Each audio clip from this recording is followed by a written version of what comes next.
how this trip goes this time.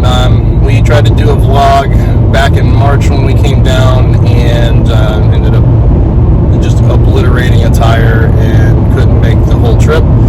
So this time I was a little smarter and we got an SUV with bigger tires, so we're actually on the way and hopefully to be there in, well, for you guys, you're going to be there in a split second. For me, yeah, it's going to take a minute. So we haven't done one of these facility tours kind of things in a while, so hope you enjoy it, and we'll chat at you.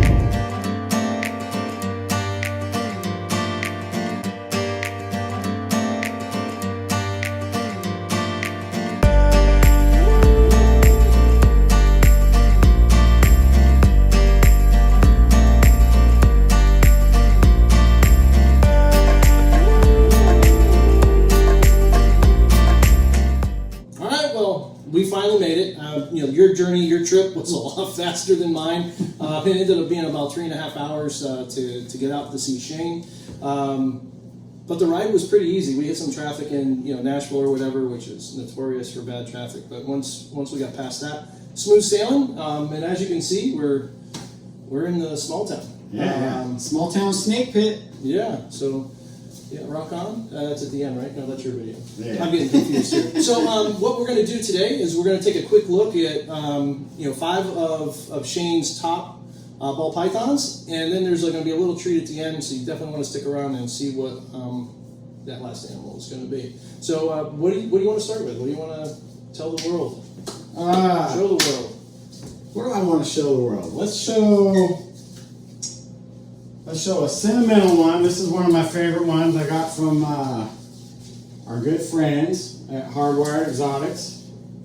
This is one of my first big purchases. Wow. She's actually been breeding this year. This is a super blackhead, orange dream, lesser, possible yellow belly. Wow. And I mean that is absolutely beautiful. I love all the granite-like stuff and the fade from the dorsal down to the belly, but I know some people are going to have questions too, like, how do you know there's orange dream in that? So, that I would defer to Tony's judgment, because Tony is pretty much the leader in orange dream blackhead stuff. But an easy way to tell with her is, as soon as she has a fresh shed, where all this darkness is, all the tips of these scales are orange. Oh, okay. So it's like a frosted orange look right along this darkness right here. Yeah, so I would imagine as a baby or a hatchling, that was probably pretty apparent and pretty dominant. Yeah. And then as she got older, as some, not most, but some ball pythons do, a lot of those intense colors kind of settle a little bit, and you only get glimpses of them. Yeah. Now, has she produced for you yet? Or? No, this is her first year breeding for us right now. So. And are you adverse to sharing what you're going to pair it to her? So she has been paired up to the. It's a mouthful. It's a GHI red stripe yellow belly fire clown. Woo, doggy. So get blackhead and all that. Dude, that's going to be some heat, man. And then hopefully this is a possible yellow belly. So if I hit an ivory, then I know she is or not, and all that. So kind of double purposes there. Yeah, she's pretty and powerful. And little, you were asking about the orange dream. I could never get the orange tips to show up on camera. It's one of those things, the camera deal. But one you got to see with your eye. Yeah, she's pretty cool. I love her a lot. Yeah, like awesome. I said, that's from Tony Thomas. Hardwired Exotics. If you don't follow him, I'll put a link in the description down below. You definitely got to do it. Makes some really cool blackhead stuff. Yes, he does. All right, so this one I've seen in videos that you've done before. I've never seen it personally with my own eyes until a few minutes ago. There's something with this animal's cool. So I know there's a fair bit of a story to this animal and how it kind of evolved, and maybe even the pairing that it popped out of, if you want to share that too. And then we'll take a really good look at that animal and kind of go from there. So I had a blade clown that I paired to a leopard spot nose het clown for some Batmans, and I got some weird Calico sugar looking one that came out, and then the following breeding year I kept breeding that male to other stuff, and after that he was throwing that stuff and everything. So we kind of nicknamed it Calico after our last name, Kelly, but could be Calico, could be sugar, whatever it is, it's a pretty high expression. The dad didn't show any signs of it. He was just a blade clown, so that's kind of weird. But let's go ahead and show the very first one we ever hatched. And this is a spot nose calico het clown. And you can see she has like a really defined white. Almost like a lateral line that goes down the whole animal, and like that chocolate color is just kind of cut in half. Yeah. Dude, that's awesome. I like that animal. I really do like that animal. Cool. I call her the queen around here. I mean, she's people actually message me and want to update pictures on her. That's like, people cool. that like seen it from the beginning, you know. Yeah. I mean, and the head itself is not classic spot nose, but you can clearly see that they're spot nose just in the head patterns and the head stamp and stuff. After that, I'm struggling to see spot nose everywhere else. I imagine it's obviously having some impact, but man, does that animal look good. Yeah, and she's a het clown, so I mean, she's staying for sure. Oh, yeah, she got some work to do. Now, have you done that pairing again since and produced any more of these, or? So I've produced more calico stuff. The mom of this did not go for me last season. That's when we moved across the country, so she skipped. Yeah. And I don't think she's going to go for me this year. But the dad made a whole bunch of other stuff, so... So before we jump into something else, do you feel that this calico stuff came out of mom or came out of dad? No, it definitely came out of dad, because dad made more of them with other females. Okay, so he's got something hidden in there. Wow, that's interesting. And I guess that's all plausible too, because blade clowns, if you haven't looked at and seen blade clowns, maybe I can throw one up in the video or just do a quick search. Man, blade just strips everything out of clown. Yeah. It's super reduced, and you get a dorsal stripe and some drip marks, and pretty much that's it. Yeah. So, I mean, very easy to not be able to identify that. Yeah, that's it. Wow, that's crazy. Yeah, and so he actually went through 2 other breeders before I got him. I bought him as a backup mount, and the weird thing is he never produced anything like that for those 2 breeders, but then all of a sudden started doing it. He did it the one in my first clutch. And then after that, it was like every clutch he had after that, there was more and more and more. Like, that's interesting. So either you had small clutches and they just missed the odds, or maybe it was comboed out that they didn't see it, I mean, I don't know. So what else you have for us? What else do you want to look at? So along with the Calico project, I did produce a visual clown version. I made a couple, but the one I held back. Let me grab him out. This is my favorite clown I've produced to date. Oh my goodness. So this guy is yellow belly or gravel and calico plus clown. Orange is insane. He's actually kind of darkened up a little bit. When he has a fresh shed, this is more of like a reddish hue in there. Yeah. Yeah, that looks really good. And then that crazy like belly. Yeah. I don't know that I've seen like yellow belly in a clown that is similar to that has so much orange, so much color. Yeah, it's pretty crazy. And this actually came from a yellow belly / gravel spider het clown mom.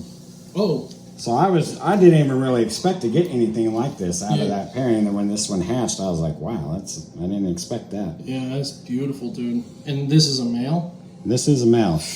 And he's actually really young. He's just took off. Yeah. Wow, he's gonna be making some powerhouse stuff. Yeah. Now, I don't think this animal is gonna need a whole lot of introduction. I mean, we can clearly tell some of what it is, but I don't want to steal your thunder by any means, especially with the specialness of this animal. So, why don't you go ahead and give the viewers a little. Well, this is a dreamsicle. And it does have a little emoji. And this is actually my wife's. She's into the dreamsicle. No kidding. Yeah, this is one of her things. Yeah, I did all the heavy lifting and all the breeding and stuff, but technically this is hers. And this is a boy, so this little guy will stay here for the dreamsicle project. Oh yeah, that advances that project along really quick. Yeah, and this is our very first double visual recessive that we've hatched here. So. Oh, congratulations! Yeah. Mama's got to be happy. Oh, yeah, she was ecstatic. And the pairing on this was pretty basic. It was a lavender het albino male to a double het female 4 eggs and we hit 1 dreamsicle. So any other labs or anything in the? Yeah, we did have 1 lab, 66% het pied, and then we had 2 normals. Nice. Now, for anybody that's not familiar with lavender in pied or lavender in clown, the whites will remain paper white. The lavender will develop within the saddles and on the head as this animal gets older. So it's a really kind of a cool contrast between white, and you almost see the lavender starting to come in. I don't know if it comes in the camera, but you almost see the lavender starting to come in on the head. And then once this animal starts hitting like 500 grams, the lavenders are just going to be screaming. So, yeah, nice animal. Very nice. Thank you. Congrats again. Yeah, we're pretty stoked on that. No, so this is kind of more of a treat. It's not one more animal, but we're going to look at a clutch that you have going on here that it just kind of crawled out, or? Yeah, they're actually in shed, but it's our very first Redhead clutch for anyone familiar with the Redhead project. And I got a really cool animal that I'm holding back. It's kind of hard to ID these, but... So pairing was a pastel butter Redhead hypo to a cinnamon asphalt. So we got an asphalt here. Cool female. Got a pastel asphalt here. That's the only male. We got a couple pewter things that Jim and I talked about. But here's my star of the clutch. I believe this to be a cinnamon asphalt Redhead. And it's het hypo. Yeah, absolutely. I agree with that.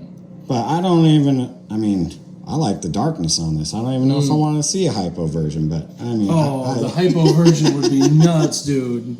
But yeah, this is a cool dark snake.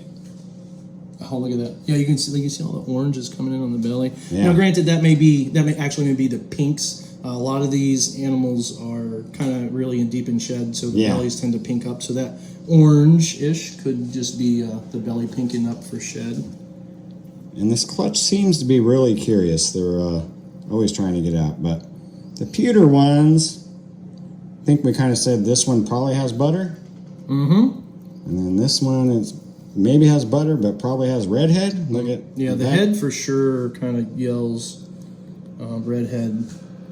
Definitely consult some of the Redhead experts on these. I don't even have the versions. genes, so I'm speculating based on everything that you kind of have here and looking at the parents and stuff. So this is one of those things where I'm putting the cart before the horse because I've never hatched pewters. So these are my first pewters. So me trying to ID these pewters, which is hard to ID other stuff in anyways, is kind of a conundrum there. But go big or go home. They look good. I love your holdback. Yeah, thank you. Very nice. All right, so this last animal is pretty cool. Now, there's a couple other popular people in the industry that have these, although I don't think I've ever seen one in person. So this is kind of a treat for me. But we're just going to slide right over here, and we're going to let Shane talk about this animal. And what do you got here, dude? So this is a Mexican beaded lizard, and there's actually, I think, like 5 different versions of them. So this is a Heloderma exasperatum. Comes from the Rio Fuerte region of Mexico. They are cousins to the Gila monster, so they do look familiar to a lot of people. These guys do get bigger, though. This one's probably... he'll double in size easily. Wow, that's a big animal then. And you're talking probably nose to tail 3 feet? Yeah, somewhere in that range. And they get big around too. You can tell he's got some girth on him. And they get the fat in the tails kind of like leopard geckos. Yeah, okay. They store there. He's got a forked tongue. I don't know if you can see that, but... Yeah, we might be able to slow down some of the video feed too and maybe just kind of... These guys are venomous. Not fatal. They'll just put you in a world of hurt. So I know a lot when you're talking about venom, so to speak. And one of the things that we talked about earlier, which I don't know much about these at all. Are they rear fanged, like say maybe a hognose, or is this something what they speculate more with like a Komodo, where maybe the saliva has like a venom, a type of venom in it or something like that? So you see the back of his jaw. Yeah, like the little jowls there. They do secrete the venom there. They don't have fangs that inject the venom. They secrete it in their mouth and they chomp it into you. Oh, okay. So when they bite down on their prey, or when I got bit one time, I mean, they bite like a pit bull or something. They bite and they're chewing. They like chew it into you. Gotcha. Now, how long have you had this guy? I've had him probably about 2 years now. 2 years, wow. Nice. And you got him as a hatchling, like a baby? Yeah, hatchling, fit in the palm of my hand. I don't power feed him or anything. I do kind of like a stochastic feeding method. Like some weeks he'll get a whole bunch, and other weeks I'll skip them. Yeah. I vary his prey from mice to rats to ASF, ground turkey, eggs. I kind of give him a variety. Okay, and so they're mostly, you know, they're not really going to eat veggies or anything like that, like a dragon. These guys are carnivores. Yeah, definitely a carnivore. In the wild, I read that they're kind of like nest raiders, so they do love eggs. Yeah. I've never done chicken eggs, but I've done quail eggs. Hognose slugs. He'll eat hognose slugs. Okay, yeah. Not big enough for ball python slugs yet, but... Oh, it'll come. Oh, yeah. That's cool. Yeah, he's definitely a cool guy. He's kind of like a ball python with legs. He's really lazy. He'll lay on his back like he's sunbathing. Oh, really? You'll come in and you'll think he's dead. Like, what's he doing in that weird position? You tap on the glass, he'll hiss at you. So now, do you, for care for these, do you do anything special? I mean, do they need like heat lamps, or do you do under tank heat, or do they need anything like that? Or I keep him just like a ball python, meaning ambient and under the tank, and I have since added a VivTech bulb with all the vitamins and stuff. Nice. And I have noticed him be more active since I added the VivTech bulb, and his colors have brightened up. Okay. So it's doing something. Fantastic. Cool deal, man. You can hear him kind of hissing. Just always stay away from their head, right in front of their front legs. That's their little striking zone. Other than that, they're pretty slow, but they're real quick to the side-to-side bite. Nice. Yeah, he's really cool. Thanks for sharing. Yeah, man, pretty chill once they get him out, but you try to mess with him in his enclosure, he's kind of defensive. Yeah, that was a good look at his tongue. That was pretty cool. So there you go. Dude, again, thank you very much, man. Inviting me into your facility, your house. Happy to have you. It's been a minute. I mean, we've talked and chatted a little bit online, but you know, back in March, I tried to make the trip, and don't ever rent a Mercedes with low-profile tires in the state of Tennessee. Not a great idea. And we failed. We weren't able to get out here, which kind of stunk. But this time, I was smarter.